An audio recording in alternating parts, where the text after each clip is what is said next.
Hey everyone, welcome to the Cappers YouTube channel. My name is Michael Pellegrini. I'm the CTO at Cappers LLC.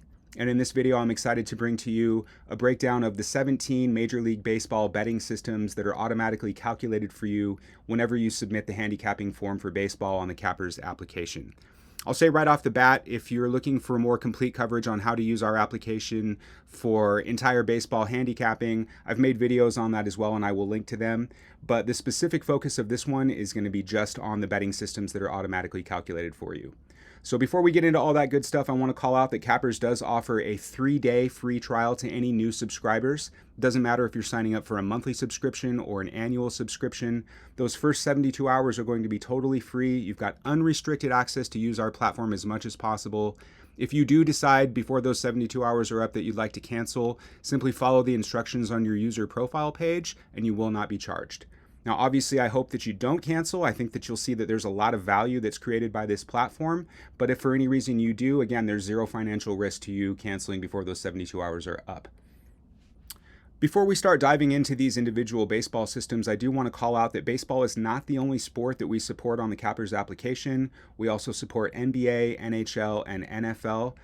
At this moment, it's the middle of summer and baseball is the only sport in season, so that's why we're focusing on baseball. But please know that if you sign up with Cappers, you're going to have year-round coverage to the 4 major United States sports. Okay, so let's start talking about baseball betting systems. I think it goes without saying, but I'm going to say it anyway. There isn't one single magical system out there that's going to guarantee winnings in any sport. The most successful sports bettors that I see out there are great at taking a lot of different data points, a lot of information from different places, weighting it appropriately, and then using those data points to make their decisions. That's why we offer more than just betting systems. We offer data points like what you're seeing on your screen already. In the case of baseball, we actually have more data than any other sport at this moment. But it's important to us to provide our customers with a wealth of data, try to explain where everything is coming from, and then let them make their own decisions. I've said this in other formats before, but we're not a tout service. If you're looking for someone to just blindly tell you who to bet on, there's plenty of those available out there. You can simply go on Twitter and search the hashtag #GamblingTwitter, and you'll find so many touts you won't even know what to do with them all. The question that I always have about these tout services, and I'm sure you may have as well, is if they're so good at picking winners all the time, why do they need me to pay for their picks? Why aren't they just killing the sportsbook regularly every day with their own money and getting rich that way? So I think it's important that you understand the handicapping process, and that's how I got into this whole thing. I didn't want to just have somebody tell me who to pick. I wanted to understand the process, and I wanted to be involved. I like understanding the things that I'm doing rather than doing them blindly. So with that said, we're going to get in, we're going to break these all down. I also want to say that 16 of these 17 systems didn't come directly from us. I paid tribute in each one of these, as you're going to see, to where it came from. Either I purchased a book and found out about it that way, or I read an article. Baseball, being at the forefront of the sports analytics movement for all these years, has probably more systems out there than anything. But we're not trying to take credit for these. We want to pay credit where it's due. One of the major conveniences that you get from our platform is the time savings. If you were to manually calculate the results of 17 betting systems for a single game, it would take you so much time just for one game, and then multiply that by all the games in a day. We respect your time. We want to save you time. We want to give you all the data points up front and then let you make your own decision. So that's where the convenience of this comes in. And again, we're going to see in each of these specifically where it came from. All right, let's do this. Okay, so the game that we're going to be using for today's betting system deep dive is the Pittsburgh Pirates at the Arizona Diamondbacks on Sunday, July 9th, 2023. This is the last day of regular season baseball before heading into the All-Star break. There's plenty of stats here. We've already submitted the form. You can see that there's team records, stats, head-to-head, all that stuff. As I've mentioned earlier in this video, we've got other videos that dive deeper into this stuff. So we're going to scroll past all this stuff with the odds, the line movements, the probable pitchers. This is all valuable information as well, but today we're going to specifically focus on betting system results. So the first one here is the road underdog system. And full disclosure, this is my most profitable system across any sport. I've gotten a ton out of this. I find that home field advantage tends to be overvalued, and you can find a lot of value betting on road underdogs in any sport. This system came from Betting Systems for All Major Sports by Ken Osterman. I have linked to it on Amazon. It looks for road underdogs who are between plus 100 and plus 180 on the money line, then uses, quote, the value of one run to calculate its betting line for the game. Now, the underdog and moneyline values have been slightly modified here in our Cappers system from those in the book, and that's just based on us tracking the system performance, tweaking it to make it as profitable as possible. If a 10% betting line advantage is found, a betting consideration is given, and we call a betting consideration anything that shows up in yellow. A sliding scale exists to generate a betting recommendation. When you see one of these areas here in green, that means it's a recommendation. If it's yellow, it's a consideration. Red means no play for that system. Next up is called back bad team after a win. A bad team is a team with a winning percentage under 400. It's also important to make sure that they won their most recent game by no more than 13 runs. A negative correlation exists between blowout wins of 14 runs or more and a next game win. So when you're eyeballing this for this trend, be sure to stay within that parameter. When a team that's been struggling to pull off a win, they're much more likely to win again in their very next game. This trend is particularly powerful during the regular season. The psychology behind it is simple. A group of guys with targets on their backs finally get a taste of the good life and they want more. This is in bold here. The system hasn't had a losing season since 2005. Producing a profitable winning percentage for nearly 2 decades, the winning percentage hovers somewhere between 53% depending on the season. Remember that for most of these games, you're getting plus money. And that's something that I, as a sports handicapper, am always looking for, which is positive payouts. I don't like negative payouts, and I try to avoid them as much as possible. A great example of a win after a win effect is the Pittsburgh Pirates. Along the league's worst team overall, the Pirates are 390 and 353 after wins over the past 10 seasons. Now, that was between 2008 and 2018 when I got this article, but still the point remains, which gave them a winning percentage of 52.5%. If you're backing the Pirates at an average of plus 130, your break-even point would just be 43.5% on winning. Backing the Pirates after a win puts you almost 10% above the break-even. And I give the source here. This came from an excellent article that I found online. And again, not trying to hide that from anybody. Again, you're getting the convenience of us calculating all these for you on the fly rather than having to do them manually. So that's a great one. That one's up for me this season as well. Next comes the run line. You can see that this one did generate a play for us. This is the only one that I calculated manually on my own based on my own research. I actually still need to add a description in here, and I'll be doing that soon. But basically the idea behind the run line is that, again, I just mentioned I don't like negative payouts, and so I'm always looking for a way to get positive money, and using the run line, which is just another term for a point spread in baseball, is a good way to do that. If we were to bet the Diamondbacks straight up on the money line, it'd be a negative payout, but if we're betting them to win by -1.5, which really means winning by 2 or more, we're getting a positive payout. So the way that I calculate that is I'm looking at recent statistics on how both of these teams have been performing. How much are they scoring? How many runs are they giving up per game? How well are they doing at home versus on the road? All of those things go into a calculation, and then I can determine based on that recent performance what I expect the Diamondbacks to win by. In this case, my formula tells me that the Diamondbacks should win by 2.18 runs, which is obviously more than 2, and that's enough to generate a betting recommendation. I got ahead of myself by saying pitching there because it's still important that you evaluate pitching before making a betting decision. I've gone over that in previous videos, but I cannot say this enough. You've got to look at pitching when betting on Major League Baseball. You can't just blindly trust any system because pitching is such a strong indicator of who's going to win. So there is no system here that you're going to see where I don't recommend looking at the pitching matchup before making your betting decision. Next up is the contrarian run line. This is the other run line system that we have. This one came from an article that I found online. So in baseball, the run line is usually set at 1.5 runs, but can sometimes be 2.5 based on the matchup.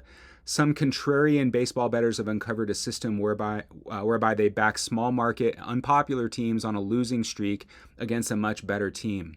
Since the run line gives the underdog a chance to pay off even when they lose, but by no more than 2 runs, depending on the run line value, bets on these underdogs pay off at a ridiculous rate, 62% between 2005 and 2018. So let's point out some ways that you can improve that win rate. For starters, if you only consider non-divisional games, you'll earn a few more percentage points of advantage. You can put this down on team familiarity. Division rivals know each other better than non-division teams. Another way to squeeze more juice from this system is to focus on teams with losing streaks between 1 and 3 games. The longer a team's losing streak, the less advantage you get. Cappers, by the way, when you run the form here, you do get to see the losing streak or winning streak of each team right at the top, so it's very easy for you to get that information. One issue with this system is that it doesn't present itself very often. Between 2005 and 2018, there were just 764 games that matched this system. That's only about 44 games per each regular season. Still, betting on the smaller market, unpopular teams on a losing streak often is enough to be noteworthy. If you do a little extra research and only back those teams that are getting 25% or less of run line tickets, you'll have an even more powerful system with a winning percentage of close to 70%. Why does it work? Major League Baseball's best teams are overvalued because the betting public likes to back winners. The opposite is true for teams on a losing streak. They are undervalued because the betting public assumes that they will lose because they've been losing so much lately. Both are examples of the gambler's fallacy, and both are dangerous ways to bet. So again, this came from the Sports Geek. I got a link right here for you if you want to check that out. Next is our over-under system. This system was adapted from the Betting Systems for All Major Sports book that I mentioned earlier by Ken Osterman, same one that the Road Dog system came from. It analyzes runs scored and runs allowed in the last 5 games for both teams, then factors in historical head-to-head scoring results to calculate its own over-under for the game. If the difference between the system calculated over-under and the over-under offered by the sports book is big enough in either direction, a betting recommendation is made. The threshold for a betting recommendation is a difference of 1 run between the calculated line and the offered line. A difference of 2 or more runs would be considered a strong indicator. Another totals-related system comes right after it, which is called Take the Under with 2 winning teams. When you notice lopsided betting in a game between two teams, back the under. Since 2005, in games between 2 teams above 500, the under has won 55% of the time. If you include only games since 2012, the winning percentage jumps up to 58%. This implies that as scoring in the league has increased, the ability of the system to identify winners has actually improved. Let's start with 2 obvious facts. Teams that score runs win a lot, and bettors like to back winning teams. When 2 of these teams meet, online sportsbook inflate their totals, knowing that the public money is going to back the over. Let's face it, baseball fans want a lot of runs scored, and they bet accordingly. This is nothing more than a specific version of the old fade the public adage that gets marched around from time to time. Public money always backs the over, and bookmakers always inflate totals between high-scoring winning teams. The smart move here is to take advantage of both of these facts at the same time and back the under. And that came from the Sports Geek. Got a link right here for you. Okay, next system, back teams who hit 4 or more home runs in the previous game.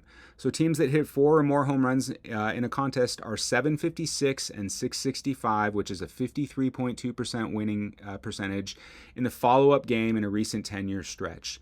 That net result has been 16.05 units of return on investment, which is a little over 1%.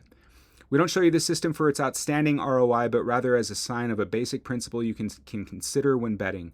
The average baseball game over the last 10 seasons produces an ROI of minus 2.8% when both teams are considered. Teams that hit 0 home runs in the prior game were minus 3%. Teams that hit 1 home run are minus 2%. Teams that hit 2 home runs are minus 4.4%. Teams that hit 3 home runs in the prior game are minus 3.2%. From there, however, every count of 4 home runs or more in the prior game produces a positive ROI for bettors backing that team in the follow-up game. It seems that hitting many home runs does carry a positive momentum into the next game. If you'd like to break this down even further, there's a rare system where betting home teams has proven more faithful. In fact, home teams that hit 4 or more home runs in the prior game have produced an ROI of 2%. Going even deeper, the best betting system of home teams coming off a big home run game has come against interleague competition as teams that have gone 55 and 35 for 61.1% winning advantage, positive 9.5 units. That one came from VSIN.com. They've got an excellent MLB betting systems article there that plenty of our systems came from as well. So this one comes down to a home team that hit 4 or more home runs versus an interleague opponent in their following game. That looks like a really good betting opportunity, but anytime they hit 4 or more home runs in the previous game, they're probably worth your consideration. All right, moving on. Next, we've got back bad teams that allowed 17 or more runs in the last game. Teams who allowed 17 or more runs in the prior contest are surprisingly a good bet in the next, having gone 59 and 50 for a 54.1% winning percentage in a recent 10-year stretch. The net result has been 16.8 units of profit, which is an ROI of 15.5%. Teams that allow 17 or more runs in a game would be considered poison by most bettors. However, they actually turn out to be a very solid wager in the next game. This happened 3 times in 2018 with the run-yielding teams turning around and winning twice. Next, back road teams after a 15-run loss. So similar to the last one that we saw, teams playing on the road in the follow-up game after losing by 15 or more runs in a game are 17-11, which is 60.7% for 11.2 units of profit. That's an ROI of 40%. This one, again, came from that same article on vsin.com. All right, next up, also from that same article on VSIN, we've got fade teams who struck out 16 times in the last game. So teams that struck out 16 or more times in the prior contest are 193 and 243, which is a winning percentage of only 44.3% in the follow-up MLB game during a recent 10-year stretch. The net result has been a loss of 43.45 units, which is an ROI of negative 10%. As opposed to the previous strikeout system, this one occurs much more frequently. In all, 436 teams have struck out 16 or more times in the 10 seasons between 2008 and 2018. Teams that are not good bets in these teams are not good bets in the next contest, producing a negative 10% ROI. These teams are nearly equally ineffective at home as well as on the road. So, whenever I see this one, I jump at it. You want to fade these, meaning bet against them if a team struck out 16 times or more in their last game. All right, another fade here, also from the VSIN article. Fade teams coming off back-to-back games in which they scored 10 or more runs. So home teams that scored double-digit runs in each of their last 2 games are not a good bet in the next game, having gone just 72 and 71, barely over 50% in a recent 10-year stretch. The net result has been negative 28.55 units. Even though that's a winning record, just barely, you've got to assume that they're going to be a favorite, which means it's a negative payout, which means going barely over 500 is a good way to lose money. You would think that teams scoring at this great pace and playing at home would be very successful. However, they are just a 50-50 shot at winning and tend to get badly overpriced by books. Avoid overpaying for these teams as they tend to return normalcy into the next contest. All right, here comes another one from the VSIN article. Back road teams after scoring 12 runs as favorites in non-division games. So teams playing as road favorites or pick'em versus non-divisional foes in the follow-up game after they scored 12 runs in their previous game are 107 and 63. That's 62.9% winning percentage during a recent 10-year stretch. That equates to a profit of 24.8 units, 14.6% ROI. There are obviously far more games in the system that were in number 1, and the ROI is down a little bit, but even still, a 14.6% ROI on any betting system should be given good consideration. Look for good road teams coming off high-scoring games, assuming they aren't playing a divisional foe, as the results in that case will drop significantly. Okay, moving on. Next system is back small road underdogs versus non-division teams after a big extra base hitting game. That's a mouthful. So road underdogs of plus 125 or more on the lower, on the money line are 32 and 23 versus non-division opponents in the follow-up game after collecting 8 or more extra base hits in the prior game. The net result has been a profit of 13.3 units, which is an ROI of 24.2%. It seems so far that hitting is more contagious when teams are on the road. As illustrated by this system, underpriced road teams ride the momentum of a big extra base hitting game into the next contest, provided it's not against a division opponent. Next system, back teams who didn't strike out the last game.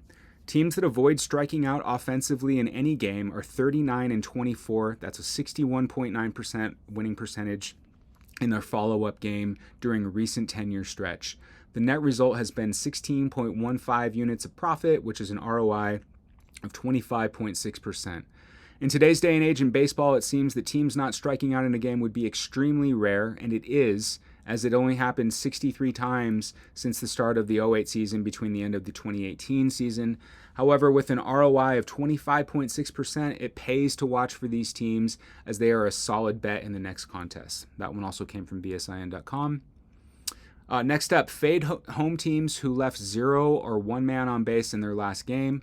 Home teams that had 1 or fewer men left on base in the prior contest are just 103 and 108 for a winning percentage of 48.8% in their follow-up game. and that was during a recent 10-year stretch. The net result has been a loss of 26.1 units. Teams leaving very few men on base in a game probably did so because they didn't get that many on base. Poor hitting doesn't carry over well, as we've already seen. Thus, fading home teams that left one or fewer men on base in the prior contest is a sound strategy. Okay, we're nearing the bottom here. Let's see what's next. We've got back home teams who were shut out in back-to-back games. Home teams that were shut out in back-to-back games come back strong in the next with a record of 56-34. That's 62.2% winning percentage in a recent 10-year stretch. The net result has been 21.25 units of profit, which is an ROI of 23.6%. Teams coming off back-to-back shutout losses are obvious candidates for underpricing by odds makers, so you're probably going to get a positive money line payout on these teams, which is something I'm always looking for. These teams, when playing at home, come back quite well, however, returning nearly 25% on investment for their bettors. Incidentally, if you add a third straight shutout to this system, the record goes to 8-5, 61.5% for 3.8 units and an ROI of 29.2%. That also came from the VSIN article. All right, next we have fade home favorites after a huge hitting game. Home favorites of minus 175 or more are just 15-15, 50% on follow-up game after hitting 463 or better in the prior game. The net result has been a loss of 15.3 units. That's 51% losses ROI. These favorites are usually overpriced by odds makers due to them playing at home right after a dominant hitting performance. Regression often follows. Next, we got two left. Back road teams in division games after a bad hitting game. Teams playing on the road versus divisional foes in the follow-up game after batting 0.50 or worse are 29-19, that's 60.4% winning percentage for a profit of 16.7 units. The teams in this system also figure to be among those that bettors would be least likely to back, as all of the 48 teams in the sample had 0 or 1 hit in the prior contest. However, against division opponents on the road, these teams have been able to quickly flush the bad mojo from that prior poor hitting contest. That one came from the VSIN.com article, and then so did our final one here. Back teams who threw a no-hitter in their last game. Obviously, no-hitters are pretty infrequent. That's why this one's at the very bottom of the page. But teams that allowed 0 hits in their prior contests come back strong in their next game with a record of 24-16. That's 60% winning percentage in a recent 10-year stretch. The net result has been 7.55 units of profit with an ROI of 18.9%. Again, that was from the VSIN.com article. A lot of great stuff in that article. There was the other article. There's the book. As I continue to find more solid sound systems, I'm going to add them. I'm also looking to add more of our own. I also have no problem in saying that one of the major items on our business roadmap is to get to a point where our customers can create their own betting systems. So you'll be able to pick the betting points that you care the most about and then generate systems that'll run automatically for you and generate those results as well. So that's coming in the future. You know, we don't have it quite yet. We've been very busy getting our beta launch off the ground. But as I mentioned at the beginning, we're heavily dedicated to evolving this platform based on the needs of our users. So I know this was a longer one, but thank you for sticking with me. I hope that this was valuable information. Even if you're not a subscriber, there's good content in here. Again, it's all out there. You just got to search for it. But the benefit that you get from our platform is being able to run all these instantly, get these results, compare them with all the other data points that are at the top of the page, and then make a very educated decision. That's all I've got for today. If you're enjoying our content, please help us out by subscribing to the Cappers YouTube channel. We'd love to have you for the ride going forward. Here's to our mutual success, and I will see you in the next video. Thank you.